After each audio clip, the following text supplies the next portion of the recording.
Maharaj premieres దగ్గర నుంచి పచ్చడి పచ్చడి బాక్సాఫీస్ ని దున్నుకుంటూ వెళ్లిపోతున్నాడు నట సింహానందమూరి బాలకృష్ణ. చాలా మంది గేమ్ చేంజర్ ని తొక్కేద్దాం అని ఈ సినిమాను కూడా తొక్కాలని రెడీ అయిపోయారు. కాకపోతే వారు గుర్తించాల్సింది ఒకటి ఉంది. అక్కడ ఉన్నది నట సింహానందమూరి బాలకృష్ణ.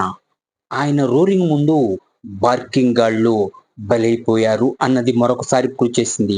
డబుల్ హ్యాట్రిక్ లో చేరిపోయింది. 2 రోజుల కలెక్షన్లు ఎంత అంటే మొదటి రోజే 56 కోట్లని ప్రాక్టీస్ చేశారు నిర్మాతలు. అదేవిధంగా రెండో రోజు ఆ 50 పూర్తయిపోయినాయి. 2 రోజులకి 100 కోట్ల కలెక్షన్లు కలెక్ట్ చేసింది. 100 కోట్ల వైపుగా పరుగులు పెడుతున్న Natasimha Nandamuri Balakrishna double hattrick cinema Maharaj కథనం, మ్యూజిక్, బీజిఎం, నటన, ఫైట్స్, ఎలివేషన్స్ ఇలా ఒకటేమిటి అన్ని రంగాల్లోనూ ఆధిపత్యం చాటింది.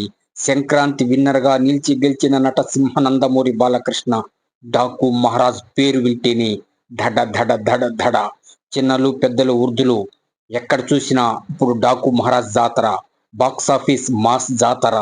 క్లాసికల్ సంక్రాంతి బ్లాక్ బస్టర్ అయిన డాకు మహారాజ్ సినిమా మొదటి రోజే మేము చెప్తూనే ఉన్నాం 50 నుంచి 70 కోట్లని. అయితే ఇక రెండో రోజు కూడా హౌస్ఫుల్ కలెక్షన్స్, పండగ సందడి.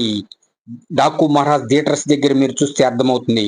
కొంతమంది హారతులు ఇస్తున్నారు, కొంతమంది గుమ్మడికాయలు కొడుతున్నారు, కొంతమంది ఇంకేవో చేస్తున్నారు. ఈ విధంగా తమ అభిమానాన్ని చాటుతున్నారు. ఎక్కడైనా anywhere, any centre, any place జై బాలయ్య నినాదాలతో హోరెత్తిపోతుంది.